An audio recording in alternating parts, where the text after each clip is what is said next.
ज्ञानवापी मस्जिद के मामले में कथित शिवलिंग को लेकर विवादित टिप्पणी करना दिल्ली यूनिवर्सिटी के एक प्रोफेसर रतन लाल को महंगा पड़ा। प्रोफेसर रतन लाल को दिल्ली पुलिस ने शुक्रवार देर शाम गिरफ्तार कर लिया है। प्रोफेसर रतन लाल के खिलाफ नॉर्थ डिस्ट्रिक्ट के साइबर सेल में एफआईआर दर्ज करवाई गई। प्रोफेसर रतन लाल की गिरफ्तारी के बाद डीयू के छात्रों ने विरोध प्रदर्शन किया। पोस्टर और बैनर के साथ साइबर थाने के बाहर बड़ी तादाद में छात्र पहुंचे और इस गिरफ्तारी के खिलाफ नारेबाजी हुई। प्रोफेसर रतन लाल ने ज्ञानवापी मस्जिद में मिले कथित शिवलिंग पर सोशल मीडिया पर आपत्तिजनक पोस्ट किया था। प्रोफेसर रतन लाल का यह पोस्ट देखते ही देखते सोशल मीडिया में वायरल हो गया। प्रोफेसर के इस विवादित पोस्ट को हिंदुओं की धार्मिक भावनाओं को ठेस पहुंचाने वाला माना गया। इसके खिलाफ एक वकील ने नॉर्थ डिस्ट्रिक्ट के साइबर सेल में एफआईआर दर्ज करवाई।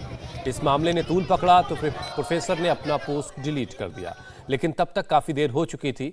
दिल्ली पुलिस की साइबर सेल ने इस पर फौरन एक्शन लिया और अब उन्हें गिरफ्तार कर लिया गया है। प्रोफेसर रतन लाल हिंदू कॉलेज में इतिहास विभाग के प्रोफेसर हैं।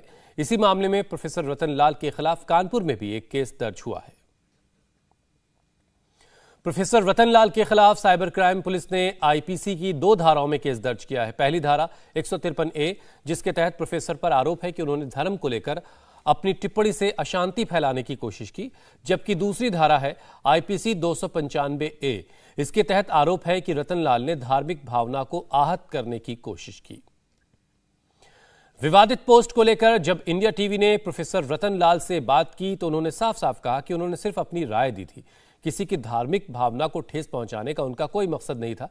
इतना ही नहीं, प्रोफेसर रतन लाल ने ज्ञानवापी मस्जिद विवाद को 2024 के लोकसभा चुनाव का एक बड़ा मुद्दा भी बताया।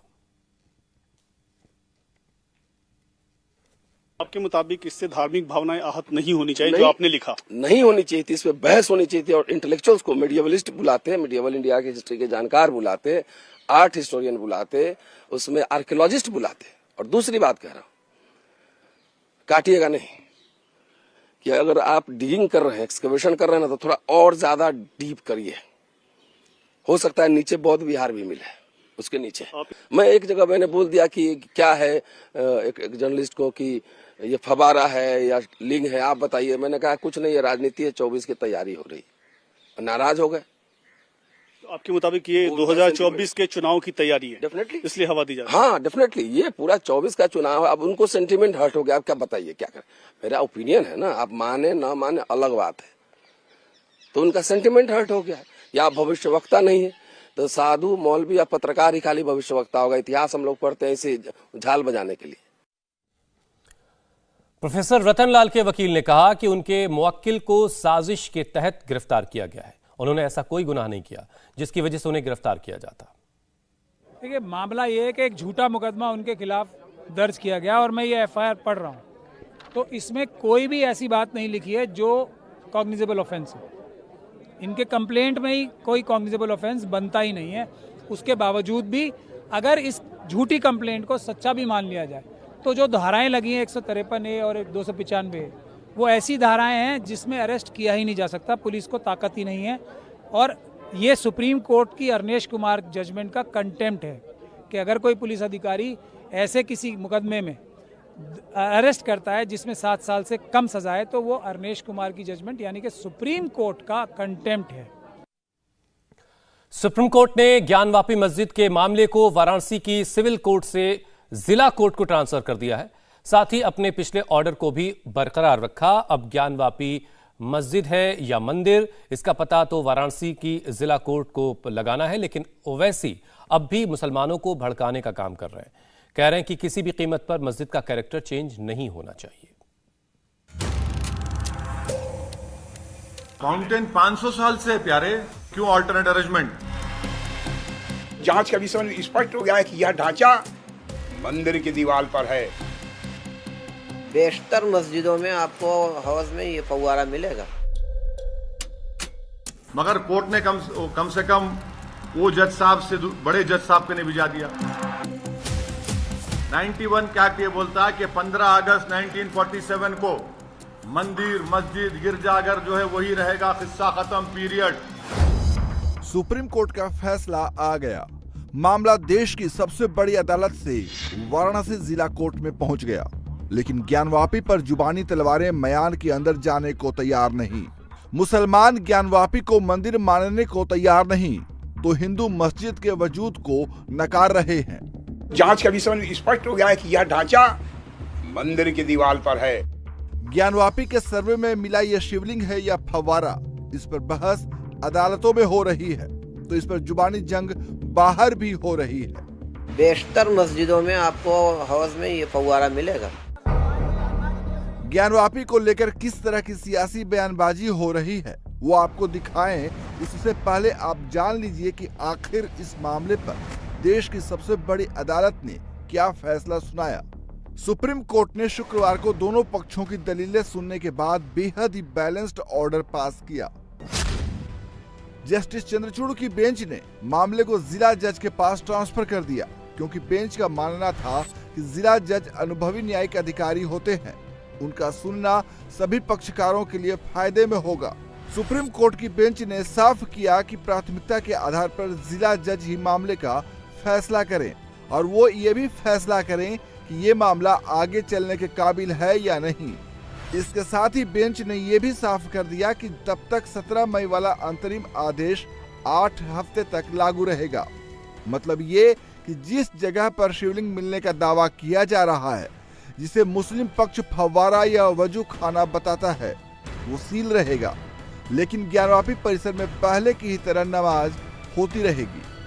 डीएम ये इंतजाम करेंगे कि नमाज में किसी तरह की कोई परेशानी न आए।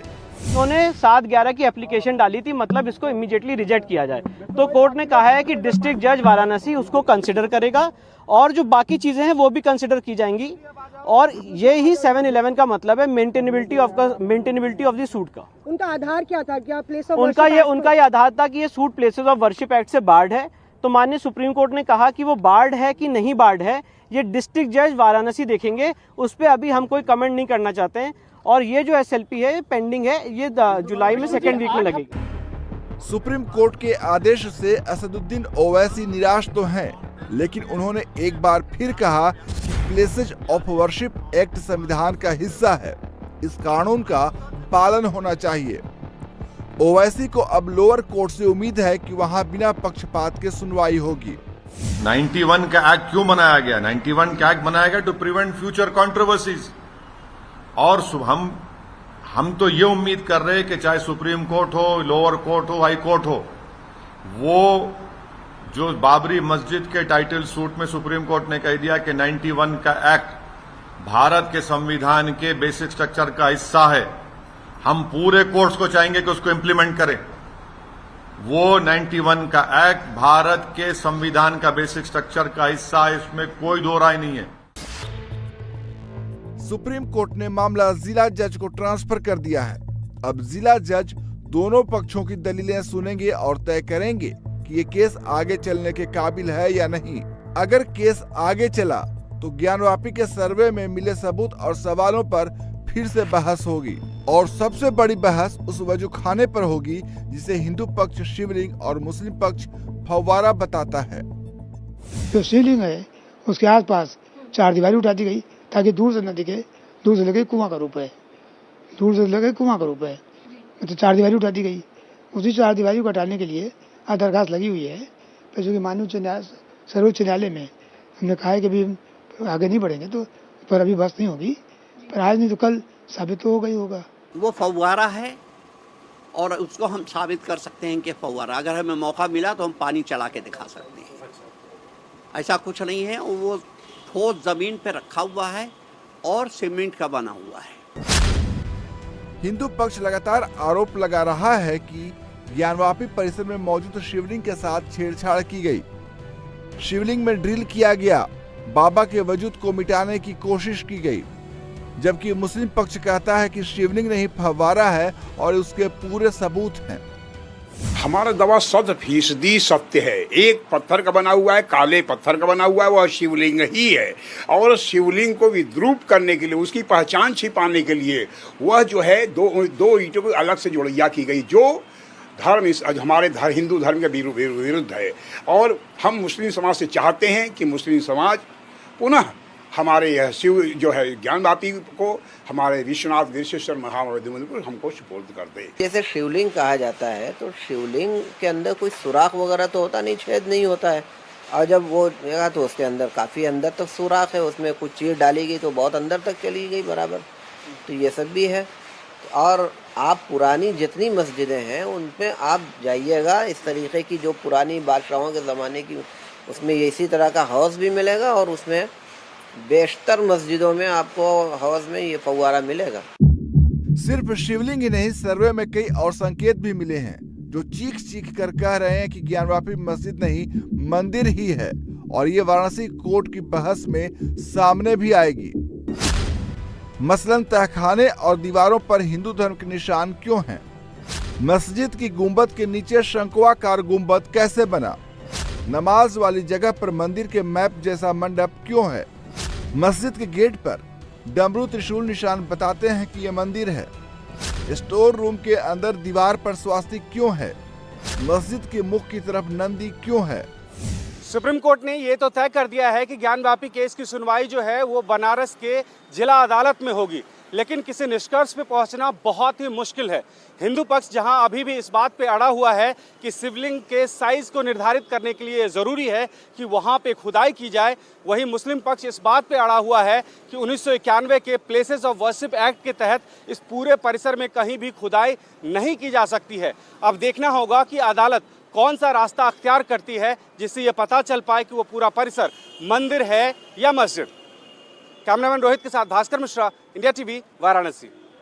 इंडिया टीवी हर वक्त हर जगह डाउनलोड करने के लिए सर्च करें India TV news Google Play Store या ऐप स्टोर पर।